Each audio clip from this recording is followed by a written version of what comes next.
human.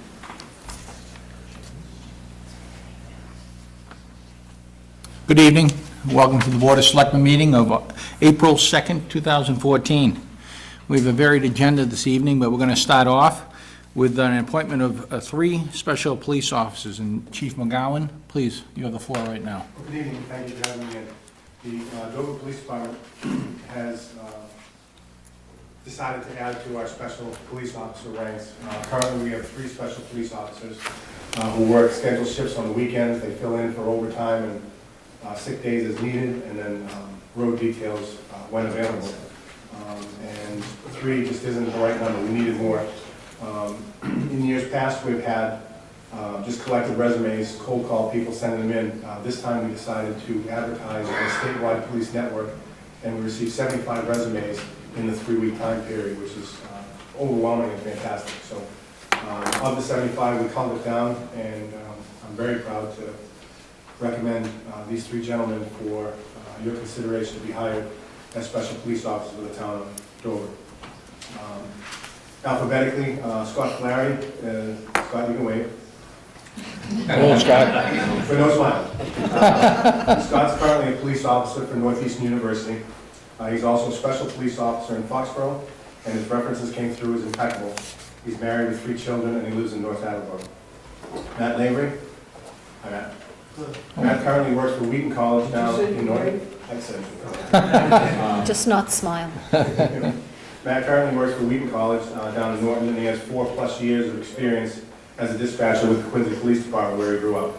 He comes highly recommended to us, and he's married with 1 child and lives in Renton. Finally, Joe Willard. Joe works at Framingham State University for more than 3 years, currently employed at the rank of sergeant. He too came with excellent references and work history.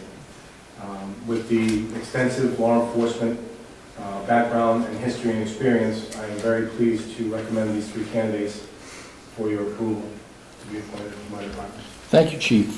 First of all, I don't know the methodology you got to get the resumes in, but you did a tremendous job, because I know those sort of a void maybe last year or the year before, so great job on that. Gentlemen, one by one. Scott, please. You have anything to say? I'm very excited. I work currently at Northeastern, and it's obviously in the city of Boston, and there's really no community policing feel. So I'm really looking forward to getting out here and getting involved with the community as much as possible. Just a little different than the surrounding areas in Northeastern. Not as many green line trains go through the center here, so. Who's all next? those college kids. Yes. Matthew. I'm honored as well, sir. Don't call me sir, that's not the issue. That's the chief. Having the chance to further my police experience and training. Forward to it. Very good, thank you. And Joe? I'm very happy to be here. I really like the community police, and I do a lot of it in Framingham State, and I like working within the community, so I'm really looking forward to this. Great. Well, thank you for coming in. And David, please? Vote to appoint. Okay, thank you. May I just ask something first? So who has family here tonight? Yes, that's a good idea, thank You you. all do. So, Scott, would you like to start? My family's not here. Oh, your family's not here. Oh, I thought you'd raised your hand. I'm sorry. We have 3 kids, so she's home with the kids. As you should know. Okay, Matt. I have my mom, Sharon Lavery, my wife, Caitlin Lavery, my father, Jim Lavery, and my son, Cameron Lavery. Welcome to all of you. Thank you. Thank you for coming in. Joe, you're last. Yes, I have my mother, Anne Marie Sinclair, my father behind me, Guy Woodward, and Cheryl Willard, my stepmother. Very nice, thank you for coming in. Should we all be proud, thank you. I'll entertain a motion. I move that we appoint Scott Flaherty, Matthew Lavery, and Joseph Woolard as special officers in the town of Dover. Second. All in favor? Aye. Gentlemen, thank you very much, congratulations. Thank you. I'll let you know what kind of car I drive.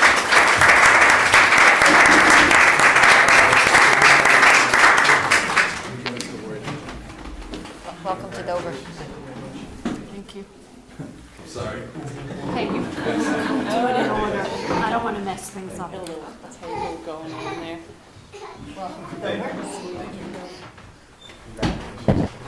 Let me see that cutie pie. I'm a new grandmother, so I just love paper. Chief, you know what I 7 minutes noticed? she made it in. 7 minutes to mention the granddaughter. Grandson. Oh, look at the head of hair, look at that. Oh, he's That's adorable. beautiful. I like his shirt. Hi. Now, this is an ongoing meeting. If you'd like to leave, and I understand that, please feel free. Thank you for coming. Thank you very much. Of course, if you'd like to stay. Thank you very much. You're welcome. Chief, before I close out this agenda item as police matters, I know you had your first open house Yes. for the Protective Service Agency reconfiguration. When is the next open house? We have an open house scheduled for April 8th at the police department from 4 p.m. to 6 p.m.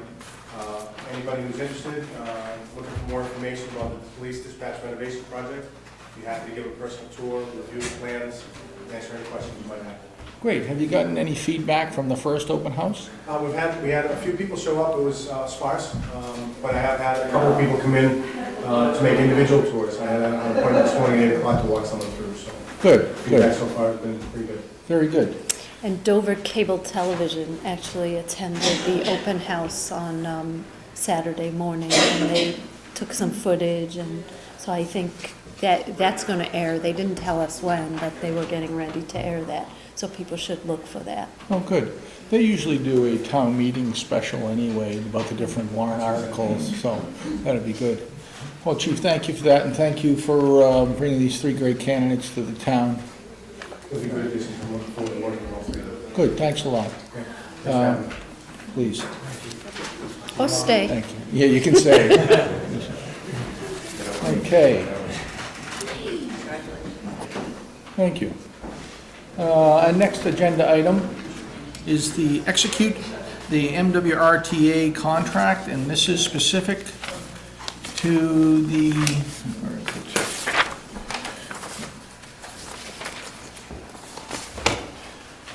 This specific to the van for the COA, Dave? Yes. Please, can you speak a little to it before we get into it? These are the standard contracts that have been drafted by the MWRTA for the provision of the van for our use. They've been reviewed by our council and edits have been made, accepted by the MWRTA. They've been reviewed by Craig and Jen as well. So they're ready for execution. You're seeing them for the first time this evening. It's customary for the board to take these under advisement, so we can read them more carefully. Perhaps take a vote at the next meeting. Okay, thank you for that. It's a 1-year lease? One of the contracts is for 1 year, one is a 7-year lease. They are standard contracts, but each can be vacated by each party at the time of the meeting. Okay. I know when we discussed this a while ago, we had all kinds of issues and concerns and things that we wanted to make sure were in the lease, as far as our liability and expense and so forth. So I'd like the opportunity to read this through and go back to my notes and Absolutely. we handle it. Oh, absolutely. Thank you, Dave. And you said our town councils looked at it? Yes. Did they spell assistance program wrong on the front page? That looks strange. Okay. Spell check.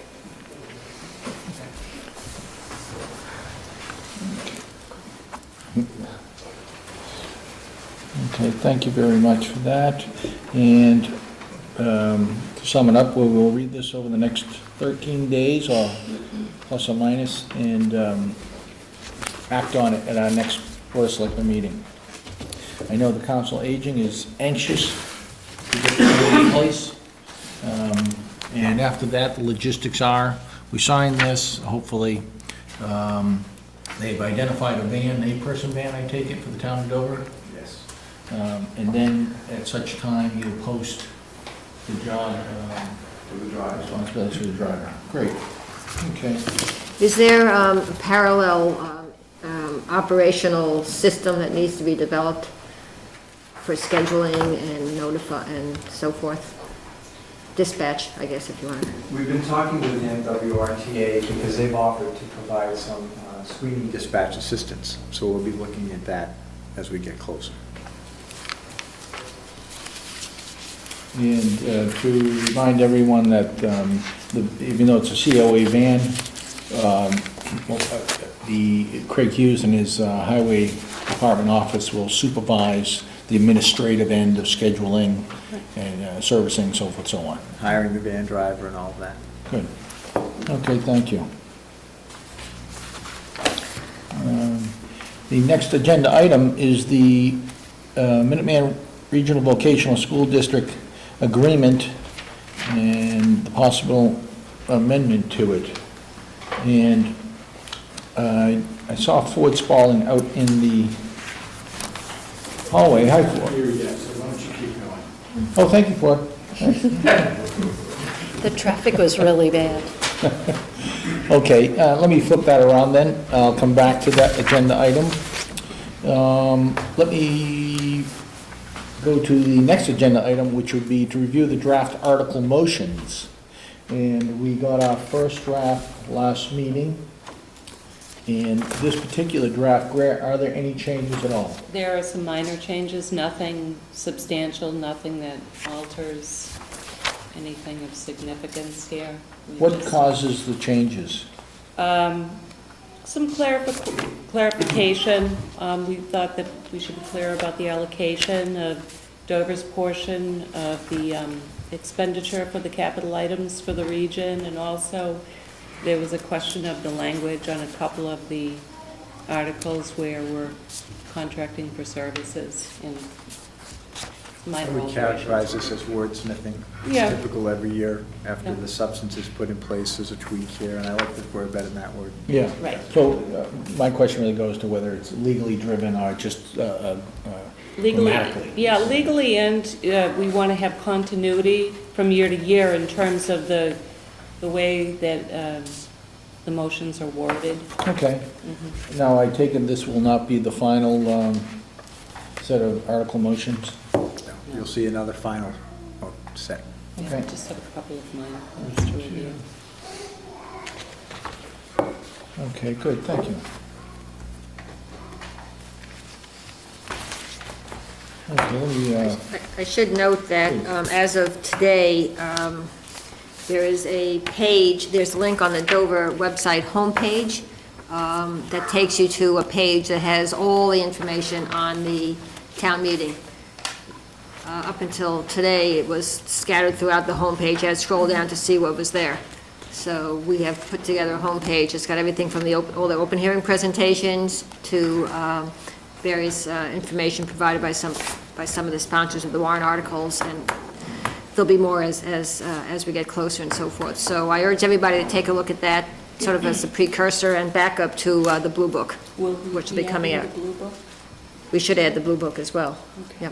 Yep, and we'll be doing that every year from now on. So we'll just start in January, start a town meeting page. You'll have the calendar for, opening and closing the warrant and open hearing dates and so forth, and we'll start adding content as it develops. most of the warrant committee members are here this evening. John, the Blue Book printing and delivery to the townspeople all on schedule? Yes, things are on schedule. We are kind of what I think was the final phase of proofreading and going through all the drafts, double checking, triple checking the numbers. Obviously, that's important to make sure that those are checked. But yes, we are on schedule. Good, thank you. It should be noted that we're blessed by our town moderator's parents this evening, Mr. Repetti. Thank you, Mr. Repetti, for coming tonight. Thank you. We know we're getting closer to town meeting when Mr. Repetti shows up. He was concerned that we had tough questions on the motions. Okay, with that being said, I'll close out the draft article, review the draft article motions agenda item. And before Ford and Superintendent from Minuteman come in, maybe we can award the tree pruning bid. Greer, is this you? Yes, Thank you. yes. We put out a bid for tree pruning services. We will do the takedowns at a later date, depending on the monies that are left over after the pruning. This is in coordination with the 5-year tree plan in terms of which streets are done. The bids were open last Friday. There were 4 bidders altogether. 5 had taken out the specs, 4 bid it. They have all been in the town of Dover before. There were two that were quite close. That was J.W. Falk and Tree Tech. They were about $1,000 apart, but Falk beat out Tree Tech with a low bid of $33,775. Where is Falk out of? They are local. They are local, it's a Dover company? I'm not sure if he's a resident, but he is in the area. He may be a resident. Jolly Fox? Okay. I've seen Tree Tech's trucks, I've seen Stumpy's, I know Hartney. I'm just not familiar with, Jolly Fox is a small outfit. okay. Does very good work for the town. They've won the contract before. Yes, they Yeah. have. Yeah, and they're a pleasure to work with. Tends to rotate among the three, I think. It does. Yeah. Yeah. Okay, then I will make the motion to award the tree pruning bid to J.W. Falk, Inc. in the amount of $33,775. Do I hear a second on that? Second. All in favor? Aye. Aye, thank you.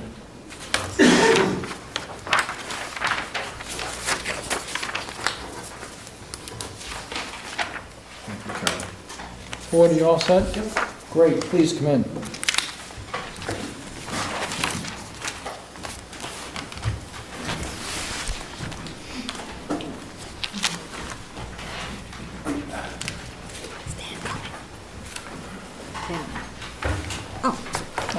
Hi, I'm Jim Dolly. How are you? Nice to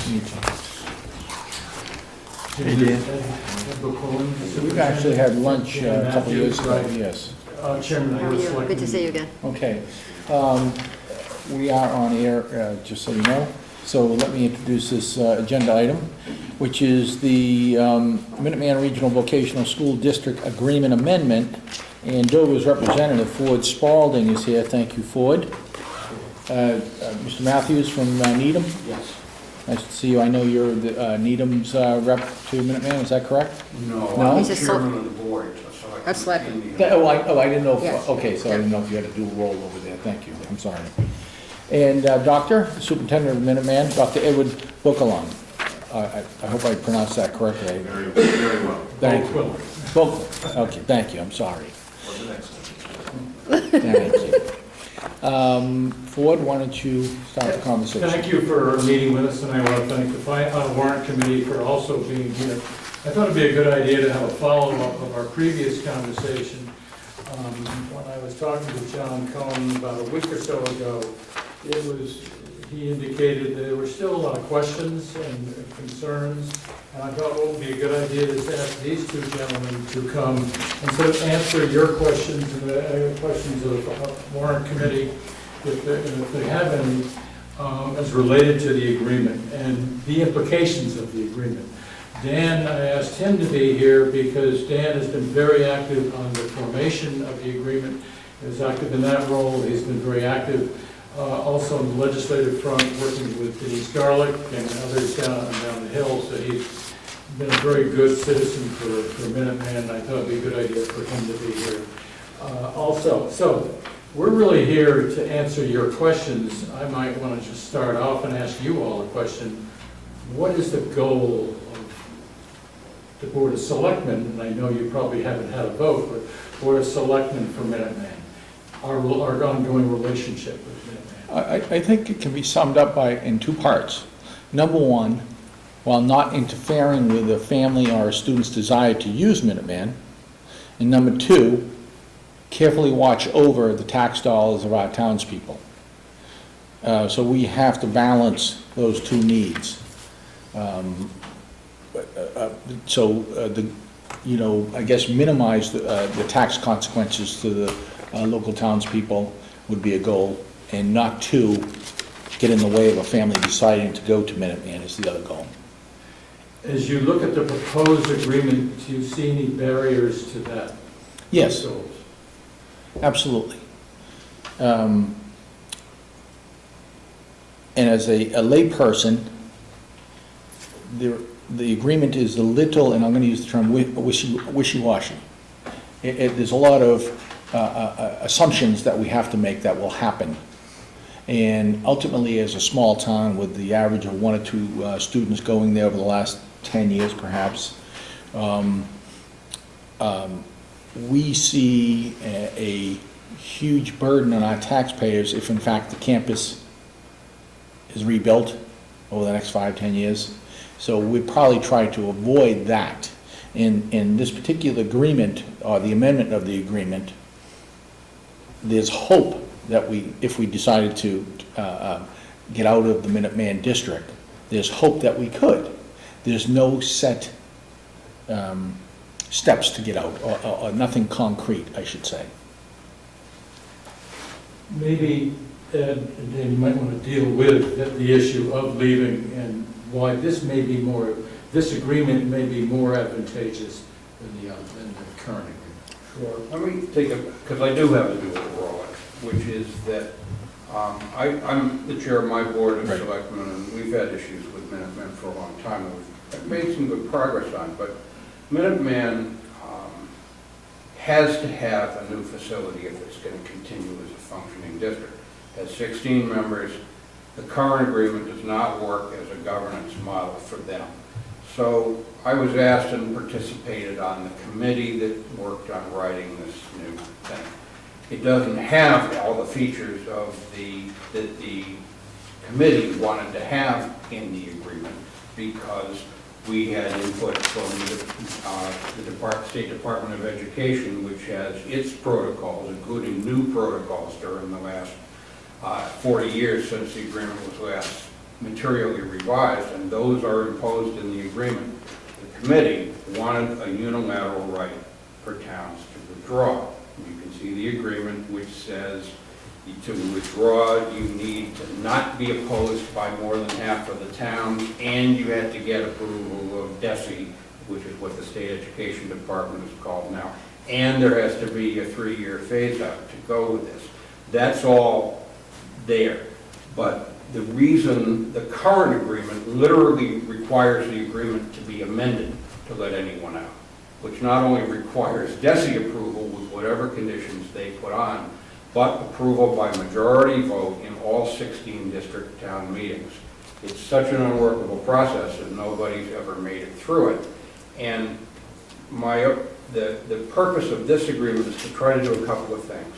One, to allow the district to reconfigure itself, to allow those that want to get out, and there are others that want to leave, to make that decision so that the remaining towns can make a decision about what kind of facility and whether they're willing to go with this range that I've seen between $80 and $160 million for a new facility, and turn their attention to what that will be, how they'll draw students to it, what they can do to work with the legislature to try to get the funding that they would need in terms of the MSBA participation and the rest. But turning back to the issue that a town like Dover would have is the new agreement, in summary, tries to have a more equitable sharing of control in the district among the towns that are paying the most and have the most kids at the school. A somewhat better sharing of the financial responsibilities, including the base required contribution for every member, and to create a pathway, which is the best one we could create for the towns that want to leave to go. The key elements for Dover, if you're seeking to leave, and I think it makes sense because the new financial model shares with a minimum share. If you're under 10 students, you're being surcharged. Mm-hmm. If you're under 5 students, you're basically be surcharged again. Your average students at 1.5 during the last 4 years, it's practically punitive. So we've got to get that door open if you want to go, and there's a lot of logic to doing that. The argument that I would make, and I serve on a board of selectmen in adjoining town, so I have some idea of what the problems are, is that to do this, we've got to get the new agreement ratified, which requires approval of all 16 towns. They each have their own issues around this, and one of my roles is to kind of go with Ed or whoever happens to be to talk about this from a municipal government point of view. And I think I can offer you a couple of things in terms of there are 2 hurdles that you have to get over if you want to leave the district. I'm assuming that you do. or three. The first is we had to ratify the new agreement, or pretty much the district is going to be in such a troubled state that no one will agree to let anybody else out because of the long-term liabilities and problems of what comes next. So we have to ratify the new agreement. That means an affirmative vote in each of the 16 town meetings. The second is you had to, the mechanism is you had to not be opposed by a majority of the other town meetings. This is actually a big improvement over having to get active approval from all the others. Because by not being opposed, what that means is if a town meeting doesn't vote at all on your petition to leave, it counts as a yes. And in Needham, our board has authorized me to tell everybody else we're not going to put that in our warrant unless required by law, which would be a citizen's petition, which I think you could see we should be in a good position to deal with. So, and we're reaching out, in fact, we're going to ask you, when the time comes, to agree to the same kind of resolution, which I'll get over to you if you haven't seen it yet, which is we're asking the boards to each vote that they will not insert a blocking resolution into their own warrant with respect to any town that wants to leave within the first year after the new agreement is enacted. And thereby, if we get 8 of those out of the 16, we're in pretty safe shape to say your municipal approval is in place. The second is you need the DESI approval. I think Ed might be able to speak a little bit more to that. I had occasion to speak to Representative Garlick, who serves on the Education Committee, yesterday. I said, look, we've got several towns that want to leave, and they need some assurances from DESI that there's not going to be a bucket of red tape over this.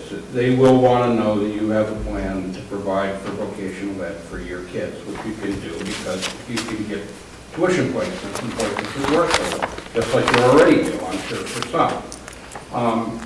But beyond that, they're not going to impose unreasonable obstacles on you, and they need to reduce that to writing in some form so that you can rely on it. She seemed to think that that was doable, particularly since one of the other towns that wants to leave the district is the town of Weston, whose state representative is the chairman of the House Education Committee. So we are pushing whatever we can on that point to be able to say to all of the towns that want to leave, if we can ratify the new agreement, we can't guarantee anything, but we will pledge every reasonable effort to make sure that you're able to go. And let me just add, Weston, Board of Selectmen and Finance Committee unanimously have supported the agreement. And they have on this year's warrant a vote to leave the district, subject to the passing of the agreement in all 16 towns. So they have taken a very proactive step to say, one, vote for the agreement because that's our pathway. And secondly, we do want to get out. So they're doing that at this year's town meeting. Okay. And at the same time, we're negotiating an intergovernmental agreement with them, as has been a parallel process with the Department of Ed and the Department of Revenue, that we now will have permission to ensure that non-member communities will participate in a capital project. And the commissioner has gone a step further, I believe, a significant step further, and he presented that facility fee concept to the Board of Ed on the 25th of March and intends to have it in regulation by this fall.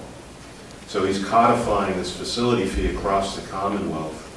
They will be involved in the calculation of the facility fee.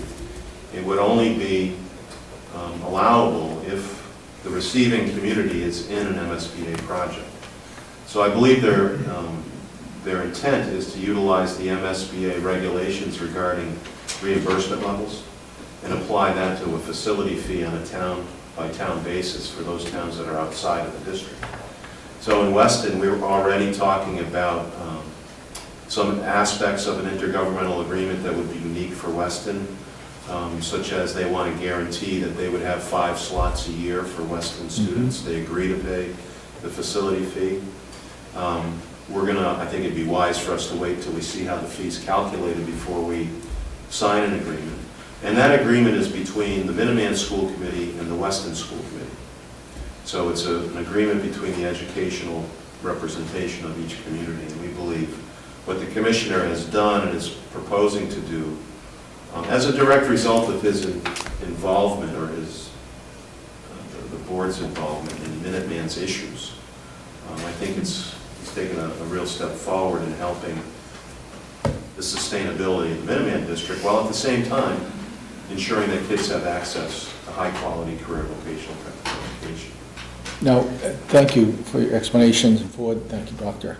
But before we get too far down the road here, I understand, I was informed today that a member community voted to dismiss this at their town meeting, whether it was yesterday or over the weekend. Over the weekend. Now, With Lincoln on Saturday. thank you.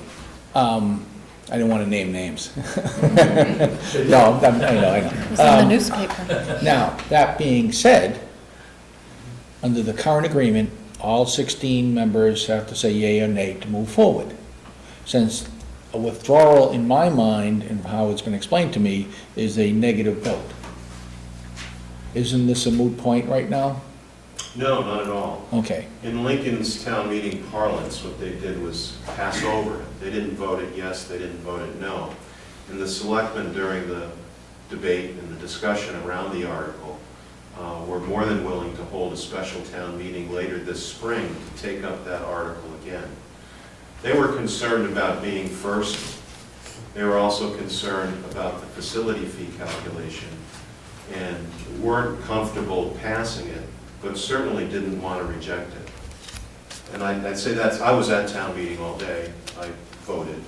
I'm a resident of Lincoln. okay. thank you. And so I have a real sense of the town meeting in that day. They're very supportive of Minuteman, very supportive of the sustainability of the district, but needed a little bit more information before they felt comfortable being the first ones out of the gate approving it. So what's the schedule of town meetings in April for the 16-member towns? Most of our town meetings happen in May, the early part of May. Are we the next then? What's the date? The first Monday of May? No, No. Wayland is the next. There are 4 or 5 the same night we have ours. Okay. There's actually 7. Wayland and then 7 on our night. So, first of all, Dan and I spoke at length this past weekend, and I appreciate that and the information that you sent me. It was very, very valuable. And I also saw Denise, I think it was Monday night, and chatted with her at length about it. And I would just like to reiterate what Jim said, is that I feel very strongly that Minuteman is an incredible educational institution, and in a way is sort of the education of the future for many, many, many. So anything that we do not only should be done understanding that Dover students should have access to it, but just on a philosophical basis, I really want to see Minuteman succeed. That being said, I totally agree with Jim that the financial analysis, and Robin spent some time looking at it, I think with some spreadsheets, Dan, that you provided, it's clear that it behooves, short of us having any sense that we're going to be increasing the number of students from Dover, of which there's no indication, it behooves us to get out. So with the current agreement, so I tried to put in my head a decision tree here. With the current agreement, there's no way we can get out. So we have to find a way to work within the new to get the new agreement done, where we feel comfortable that by approving it, and we will then be able to get out. And it's the, as we talked about at your last meeting here before, it was sort of like a trust me type thing, because you've got the chicken and the egg, and it's problematic. So I really like, Dan, your approach of trying to get binding letters from boards of selectmen, prior to our town meeting, making it clear that we will have the majority support of the boards of 7 towns should we sign a new agreement. And I don't know what else we could expect. So I don't think it's ideal. I think we still obviously need to see the facility numbers as well, because we need to present the financial case as well. But I don't know how we can get anything more than that. It would be great if we could, but we can't. So I think this is where we stand right now. If we get that kind of commitment prior to town meeting, I think it's the best of a situation that isn't, 100%, but it's as best as we can get, realistically speaking. And I think the problem is the time frame. To speak more on the kind of the ratification process, you need 16 yeses for the new agreement or it fails, but there's no real deadline. And as far as I understand, you could even vote no and then vote yes later on. But we've got to get 16 yeses in place all at once. We've had an extended timeline on this because MSBA's decision-making process has been put off for a year.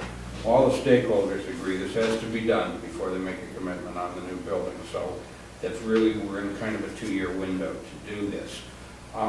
The goal of the proponents is to get as many of those 16 in place in this round of town meetings so that we can circle back and try to resolve any remaining issues, a lot of which are the kind that you're talking about,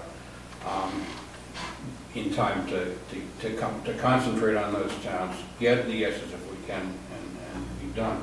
So the ideal thing from the proponent's point of view would be a yes vote at your town meeting. I think I would agree with Carol.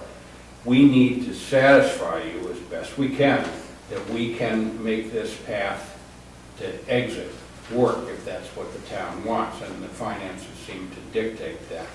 If we can get that to you by the first week in May, I think we would ask the town to vote yes, because that would simplify our job, particularly in the other towns that are watching what you do for the same reasons. And if we can't, then to withdraw and come back when and if we can answer those questions. Yeah, I think that's exactly right. I think best case, you vote to approve it. Next is we would withdraw it until your next town meeting, which would still fit in the time frame, I think, that would work. But I think the worst thing for Dover would be to vote no.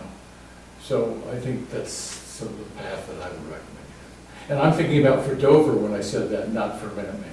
No, sure, I understand. Well, from an individual standpoint and as a voting member of the board, voting no is the worst thing for Dover. Correct. Mm-hmm. It's nothing worse than voting no. Right. Exactly. The problem is the ramping up of everyone around us, including the warrant committee, has been very steep very recently. And the agreement, since we probably started looking at it with the warrant committee a month ago, whatever the case may be, it's changed since then. So I hope you can understand their apprehension also. That's why we invited them, and that's why they're sitting here. And I will open the floor to the warrant committee in a minute for any questions. I want to get back to my interpretation of Lincoln's dismissal. I was under the impression, and Dave, maybe you can help me with this, that their dismissal was a no vote. Their dismissal, their passing over is the same as our dismissal, which is you're basically voting not to take action on it. Okay. Under the terms of the regional agreement, you need an affirmative vote, so you don't have that. Okay.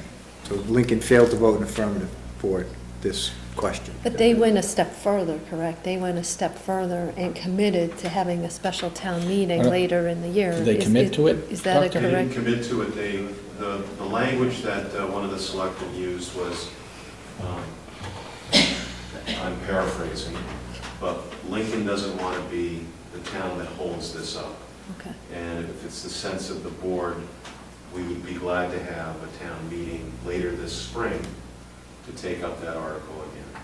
Well, you could have 7 or 8 special town meetings over the next 6 months if everyone doesn't want to be the first to say no. Well, yes. You're right. Oh, yes. Lexington said yes. Okay, yeah, I wasn't They did afraid of the that yes Okay. towns. I'm afraid of the ones that want out. Yeah.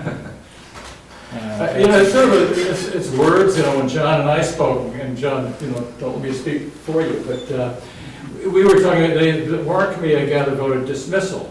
Well, I took dismissal as no, and he said no. It's really sort of like, my phrase is withdrawal. You just don't act upon it. Okay. And as long as you don't act upon it, then it's still alive until the next town meeting. Right, John? I think that's... Yes. I mean, we discussed this at length, and we couldn't see any history of Dover using the phrase Passover. I mean, that just didn't seem, So dismissal for us really was, that language was not intended to be some sort of a backdoor, otherwise, no. But it was simply our way of saying that we felt it should be withdrawn without further information being available. And as I said to John, if it appeared that the Board of Selectmen is going to vote, not saying you are, no, and let's say the Finance Warrant Committee said they're going to vote no, I would recommend before the town meeting that we withdraw the article. So I don't hear that that's the case, but, Can so I I, think we're saying the same thing. Okay. so I'm a numbers person, so I just wanted to get a little bit of clarification to make sure that I understand some of this correctly. So Dan, I really appreciate you sharing the calculation with me. You know, I completely understand it's a best estimate, but it was really helpful in getting a grasp on, you know, what the cost would be for Dover given $1 million spending capital. So one of the things I wanted to make sure that I am interpreting the agreement correctly, that if Dover were to vote yes for the regional agreement, and then for some reason we weren't able to get out because less than 50% of the towns voted no, is my understanding correct that Dover then at a town meeting can vote no on the capital spend and thereby not be levied with that cost? Because for us, as you point out, Dan, we have one student, there's a 5-student premium. It really makes sense the more students you have, this new allocation formula. So, you know, our concern is that, or not our concern, but, you know, one of the concerns I have just looking at the numbers is, you know, if we were to vote yes and we couldn't get out, that we would then basically levying the town with some really large capital expenditures. So am I correct when I read the agreement? Yeah, you are essentially correct. Essentially. Well, the way I describe it is if you vote yes for the regional amendment, and a year from now or 2 years from now, Minuteman goes for debt authorization, and the town of Dover has not approved that, Dover then has an option to exit from that responsibility of the debt and technically still be part of the district. It's a very strange situation, Right. but it was part of the horse trading that was going on over the negotiations that were done by the Regional Amendment Agreement Subcommittee. And it is in statute, Okay, yeah. Section 14D of Chapter 71. Because I have a way of interpreting things to work for me, so I just wanted to make sure. Yeah. Oh, I was like, am I reading this right? You know, I'm fishing here for the hard copy of that, which I don't have. I've got some of the other documents, but if the new agreement is approved, the district has the option to go for capital. If any, it has to come for bonding authority to every town meeting. If it doesn't earn a majority in one of them, that capital expense is off.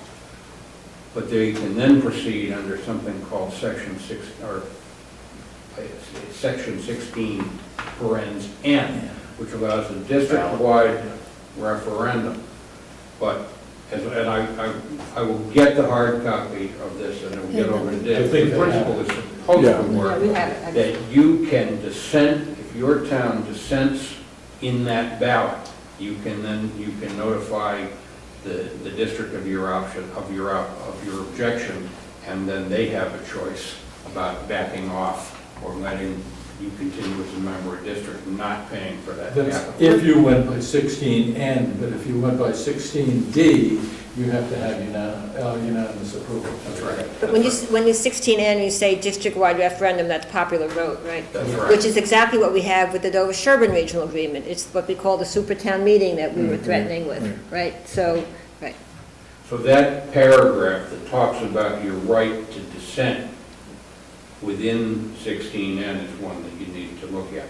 we believe that you have, that gives you the allows you to put the school in the position of going forward with a project where you don't have to pay. You know, in a perfect world, this agreement would have had the Board of Selectmen voting yes or no, and with a little checkbox saying, do you want to get out? And you vote yes, you check the box, thank you very much. Well, that's what's happening in some communities. Well, that's They're- what Weston's They're considering doing. both at the same time. And it makes sense for those communities, for some of the same reasons that it makes sense for Dover. Okay. At this point, I will open the floor up to warrant committee questions, if you have any. John, please. Can you just introduce yourself, John, just so everyone knows? Sure, I'm John Cohn, and chair of the Dover Warrant Committee. I think one of the mechanical aspects that's actually quite important that you mentioned was that other towns would have to proactively act to block your exit if a town voted to go out. What's that timeline? So I don't recall, and I should know this, I don't have it printed out, but Yeah, that was how really much good. time, does another town have? I found it on Well, the if Lincoln I may, website. Please. Through the chair. Please. Um, Thank you. That was This on the- little, It was on the flow chart Lincoln here. website. Oh, is it? Yeah, that's where I saw it. We have a number of these to help us understand the actual agreement, so, I thought somebody in Lincoln put this together. I was like, wow. no, we don't. If you look at the right decision tree, town X votes to withdraw and notifies the school committee. Right. The clerk of the town would have 7 days to notify all of the member communities of that decision. And then all remaining member towns would have to disapprove it within 60 days. So it's a very tight time frame. Within 60 days, they would have to have a town meeting? A Yes, special town meeting to disapprove it? yes. And if they don't have the town meeting, it's basically The withdrawal is approved. right, approved. Okay. Yeah, no, that's huge. I mean, This that's is very helpful. Yeah. Thank you for this. Assuming that Desi says okay. It's on the Lincoln, I saw it today. Right. They have approved this process, and if, when it comes to the final, let's say you've gone through all this, and you have no disapprovals, and you're now ready to withdraw, I'm sure we'll be talking along the way, but what the commissioner's looking for, and he's willing to put it in writing, they're developing some language, is that right now, what he's saying is that he simply wants to know what your plan is to provide access to high-quality vocational technical education. And when asked, well, if we got into an intergovernmental agreement with Minuteman, would that suffice? Absolutely. There's no other hidden trap doors there. So it's just his commitment is to providing access to Chapter 74 state-approved vocational technical programming. And in Dover, you would have that option with Minuteman and for an intergovernmental agreement, which would, codify. In agreement like And you have it with that, Norfolk Aggie, we used to send kids to Norfolk Aggie. We have kids there now, yep. that agreement, is that a lifetime agreement, annual agreement? How would that intergovernmental agreement work? Those factors could be negotiated. Okay. Weston, we're talking about a 20-year timeframe with an automatic renewal if no concerns are voiced 5 years before the end of it. And no matter what happens, whatever students are in the school remain and complete their program there as the category of student they were when they arrived in 9th or 10th grade. Isn't that why you need a 3-year, if you're withdrawing? That was the you need 3 years to intent. protect the students. That was the intent of the 3-year, to make sure families and kids are harmless. Okay, I can appreciate that. Well, I hope you can appreciate the anxieties we had Sure. because of the agreement and the trust me aspect of the agreement. And it's not that we don't trust you, but the Commonwealth is also involved. And we have to protect our townspeople, yet, as I said, letting a student, letting a family choose to go to that great institution. Now, do any other warrant committee members have questions? Rich Forte, please. Rich Forte, Warrant Committee. Would the Commonwealth act on this capital piece that you're talking about, either for non-district members, regardless of what the votes are going to be in the towns? I believe so, yes. They've started the process for putting it into regulation, and that is irrespective of what Minuteman does. So is there a reason why any of the towns that would have some angst about the agreement wouldn't maybe want to shelve it for a year to see how the Commonwealth comes out with what their decision's going to be before the towns would actually vote? Well, So you some can see what towns, your true costs are as a district member and a non-district member? well, the good thing, I can understand why towns will want that information, and they will have it before any debt authorization article would come before any of our member towns, because the MSBA has actually extended our feasibility study for 2 years. So the absolute earliest we would have a project for consideration in all of our member towns would be the spring of 2016. And by that time, we'll have all that detailed information. Actually, the commissioner's intent is to have it in regulation this fall, which means that the formula and a lot of the details are going to have to be worked out in May, June, so they have time for public comment as the process goes forward. Great, thank you. Well, Mr. Repetti, Jim Repetti, our town moderator, is here. And Jim, do you have any questions? I do. I think it would be helpful for the town if we could establish what the worst-case scenarios are for 2 events. One event would be the town takes no action. What's the worst-case scenario for our students wishing to matriculate at the school, and what's the worst-case scenario for the impact on town revenues? Second scenario, town does approve the amendment. What's the worst-case scenario that can arise from that approval with respect to the impact on the ability of our students to matriculate at the school, and secondly, impact on the town revenues? Because I think that would be very helpful for a town meeting to understand exactly what those 2 worst-case scenarios would be. From the student point of view, there would be no impact, because students would still be free to apply until such time that the town decided that they were not a member or they were on an intergovernmental agreement. And then we are revising. They wouldn't be asked to leave either. No. During their tenure. No. And we're under, one of the other things the commissioner proposed to the Board of Ed a couple of weeks ago was a change in the admissions policies of all regional vocational technical schools, or any school district that's offering 5 or more Chapter 74 programs, because they're required to have an admissions policy.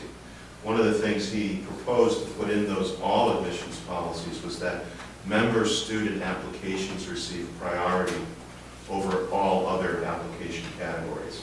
But that wouldn't come into effect of any student from Dover applying this year or next year, or probably the year after. And once it was implemented, that's a 3-year implementation of a new admissions policy. So from a town finance point of view, I'm probably not qualified to answer that question, because Can I just follow a Sure. thought on the comment you just made? If we were to enter into an intergovernmental agreement with Minuteman, what admission pool would the Dover students be in?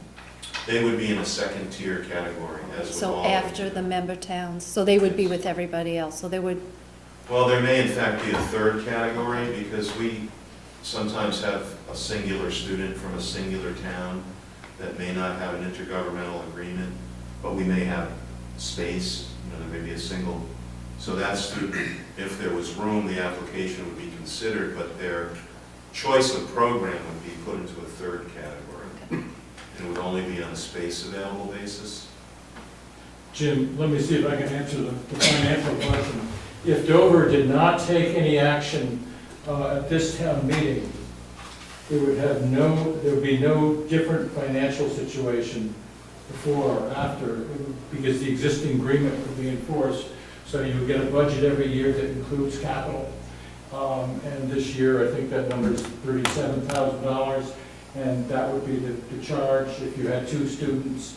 In another year, it might go to 60 some odd, but so that would be no change, because the existing agreement is in place until all 16 towns pass the new agreement. So under that scenario, there wouldn't be any.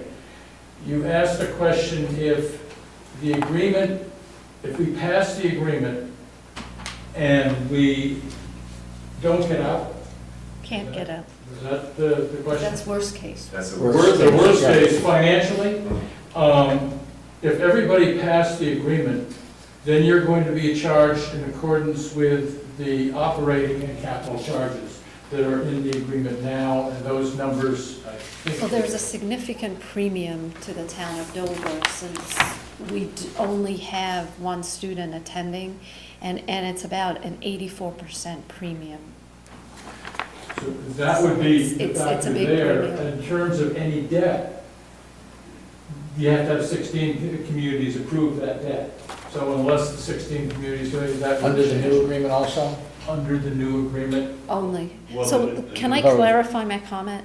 My comment pertains to the capital, because it's the capital formula that is, in a sense, punitive to communities that have fewer than 10 students. You know, it's a fairer way of allocating the cost. I can see that.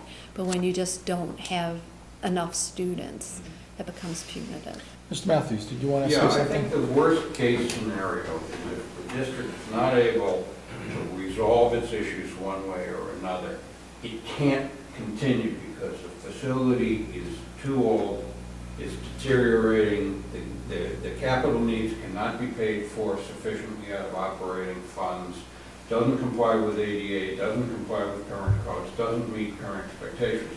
So you're in a situation where eventually, if you can't solve your problem, you're going to dissolve the district, and whoever the members are then becomes responsible to clean it up, and that's the tough part. And then one piece, just to kind of try to put this business of the intermunicipal agreement in layman's terms.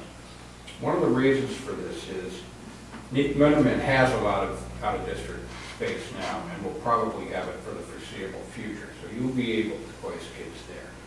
But DESI limits out-of-district tuitions out of a sense of fairness to the sending communities and that limit doesn't allow you to recover your capital costs, which then get kicked back to the members. The idea is to, of the intermunicipal agreement will include a negotiated number for that capital cost to be paid over and above the standard tuition. But to again, put it in layman's terms, the numbers that I've seen are in the range of about $4,000 apiece for that cost.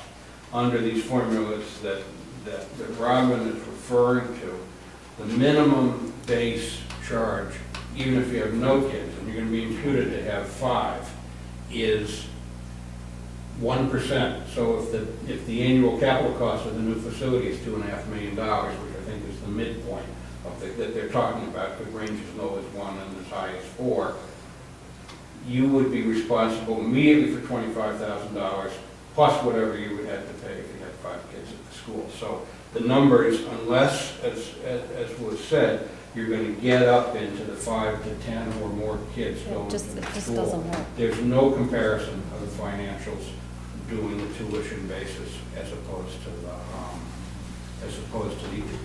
staying in the district, assuming there's room, and there's every reason to believe for the number of kids you've got involved, there'll be room. Rich, you have a question? Well, yeah, I thought when you presented to us before, when you started to do some of the numbers, that folks who are out of district, it seemed to me, out of district communities seem to be paying a smaller tuition charge than the in-district members. Under the new agreement, if the state sits there and does the capital piece, do you see it that it's going to be advantageous then for a member community that has more than 10 students going to be a member of the district versus sending kids in or students in at a reduced cost? If you get up into 50 and 60 kids going to the school, you begin to see a little bit of the quantity discount showing up in your numbers, which cuts the other way around 10. Needham has we typically have between 25 and 35 kids at the school. We're kind of in the mid-range among the members that I think pretty clearly are committed to stay. So if you have less, so if you're 15, 20 kids going in, it would make sense to remain a non-district participant, even with the new capital fees coming in? No, I think we stay in with, if you're over 10, you're probably, the numbers work. If you're between 5 and 10, it becomes pretty costly. If you're below 5, it's very costly. When you go up, you're always paying a bigger total bill, but way less per student once you cross the 5 and 10 thresholds. Good, thank you.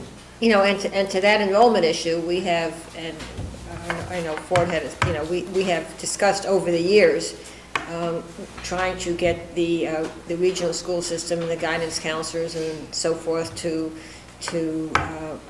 take Minuteman more seriously as an alternative for our students.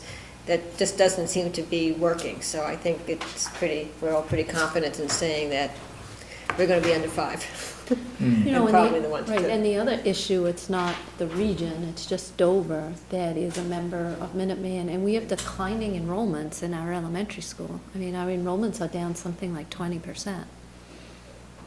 Yeah, so we'll have less. We have a smaller pool. Smaller pool to begin with, right?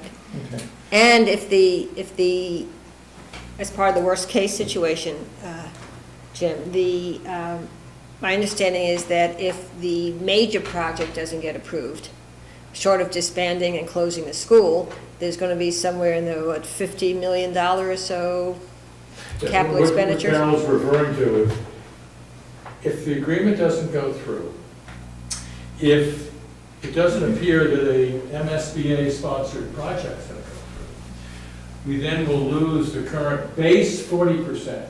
We were grandfathered because now any school that goes in is 31%. So we'll lose the base 40. We feel pretty certain we can get that up to 50 anyway. So we lose that, yet we still have, and we have facilities reports, it's on our website, or I may have even sent it to you, showing a $40–50 million worth of work that needs to be done. But what really needs to be done is like our roof, and that could be an emergency expenditure, which wouldn't require votes. You could be just charged for it, and that could add up to be even worse, the worst case. So I just want to make sure I understand this because it's going to come up at town meeting.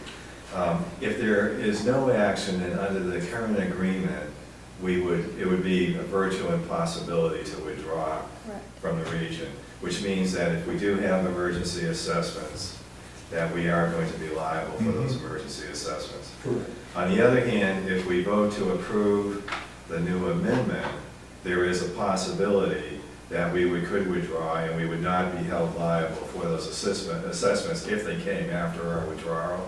Yes. Is that correct? That's correct.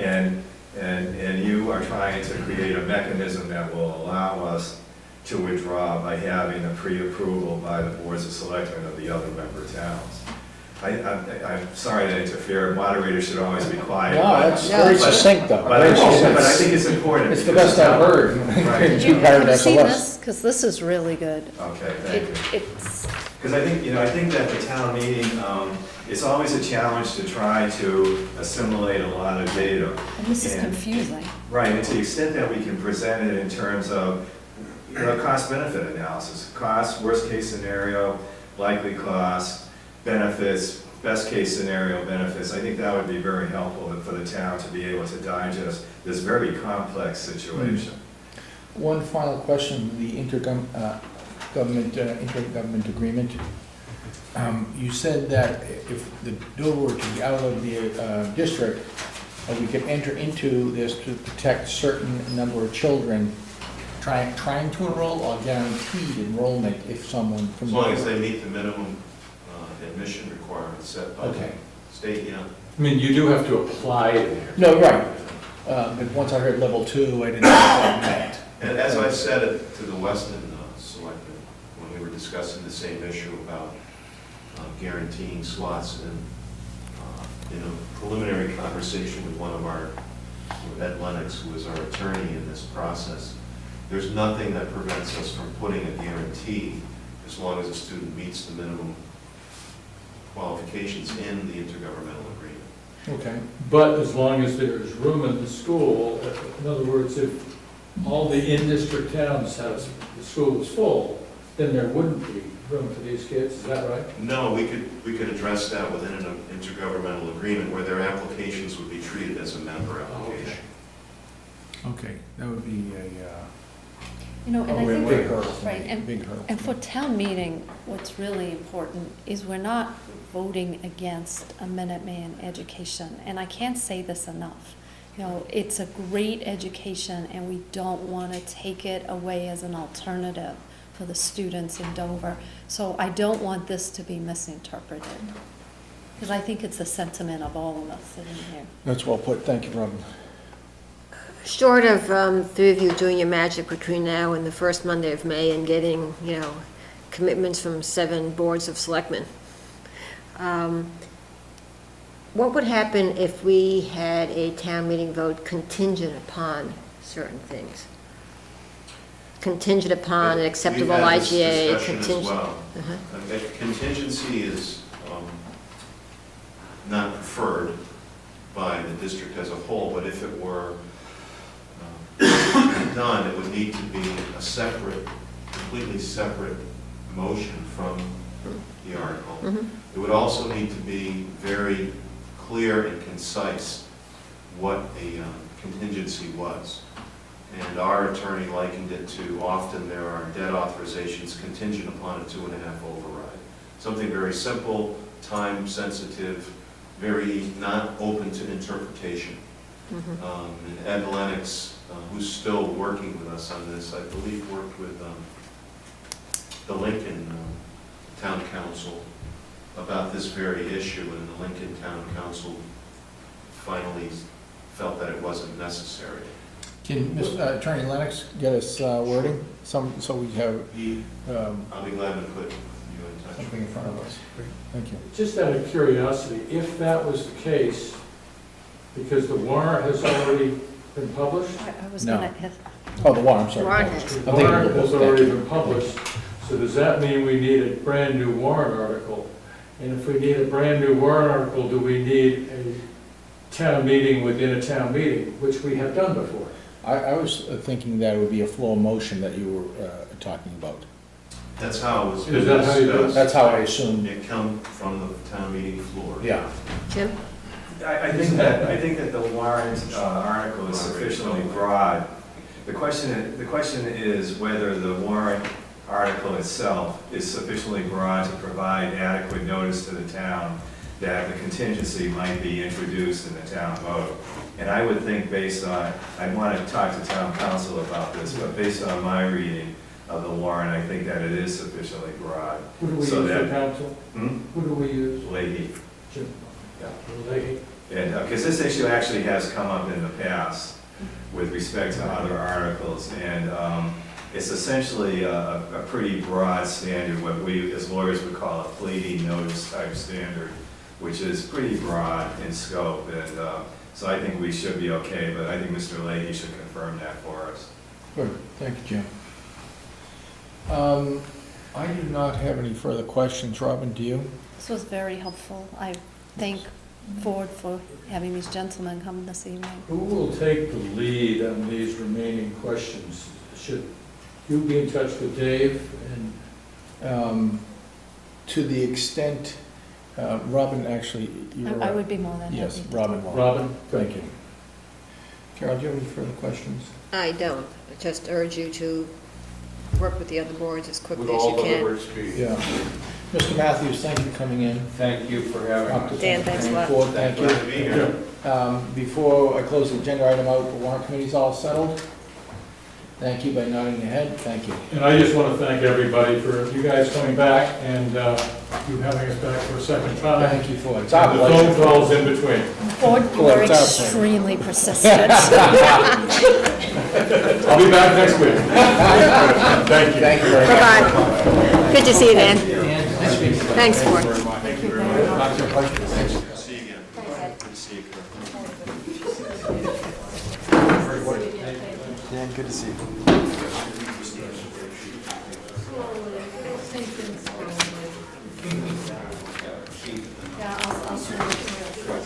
Thanks, Dan. Okay, we'll let the crowd disperse and continue on with our agenda.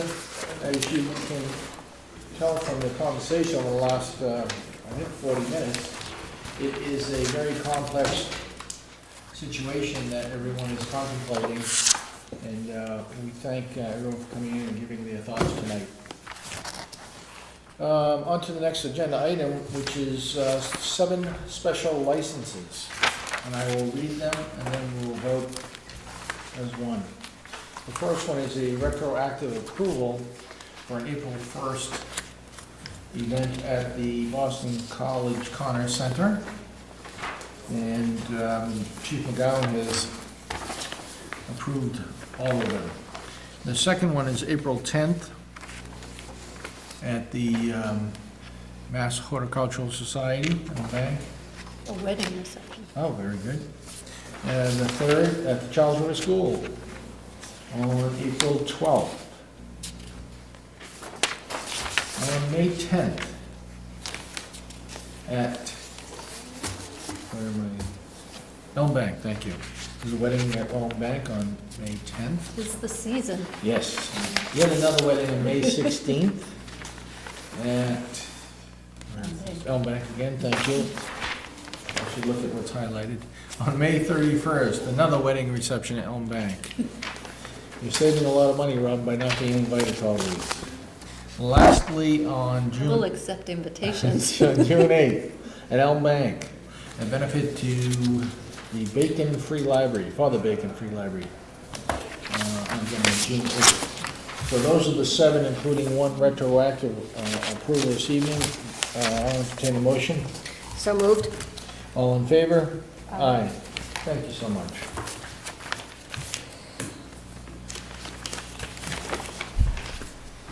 Thank you, Carol. Please.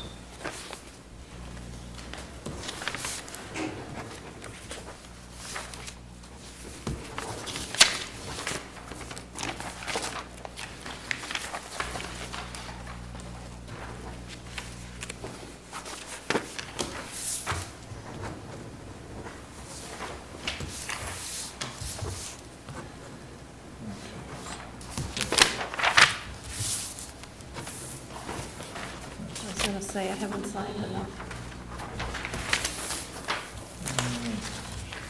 These are you. Okay. What a system. Where you have 5 in your hand right now? Yes. Thank you. Oh, Felicia, thank you. Here we go. Okay, as we get closer to the timing of our agenda, next agenda item is to approve the March 19th, 2014 meeting minutes.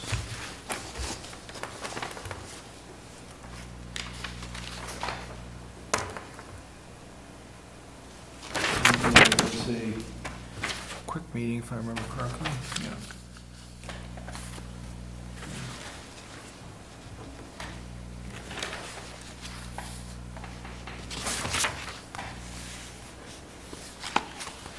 I do not have any changes.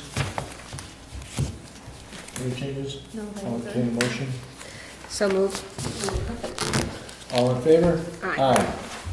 Lastly, as I always enjoy, Citizens' agenda item, comments? citizens' comments. And Robin or Carol? Okay. Robin? Well, we could remind people to come to the Absolutely. police station on April Please, 8th. you just, wow, you just, 4 to 6. It was a Okay. lot of fun 4 on to 6 on Saturday. April 8th. Right. April 8th is Saturday? Or is No, that- it's a Tuesday, I believe. I don't know. Do we Tuesday. have a calendar? Tuesday evening? Tuesday. April 8th? Because Good. April 10th is a very big hockey game, so, and that's on a Thursday. Okay. Frozen 4. Or as the chief mentioned, for those that can't make it, to call up or stop by, Right. just to take a look, That's an excellent if they point. can't make the open house. You know, on another note, I'd like to congratulate you on your new grandson. Oh, thank you. You're welcome. No pictures for us? On camera? Where's my phone? Okay, I think, Well, the celebrities have stopped allowing pictures of their children. so- Oh, that's right, so there you go. that being said, I'll entertain a motion for adjournment. So moved. All in favor? Aye. Aye. Good night and thank you very much.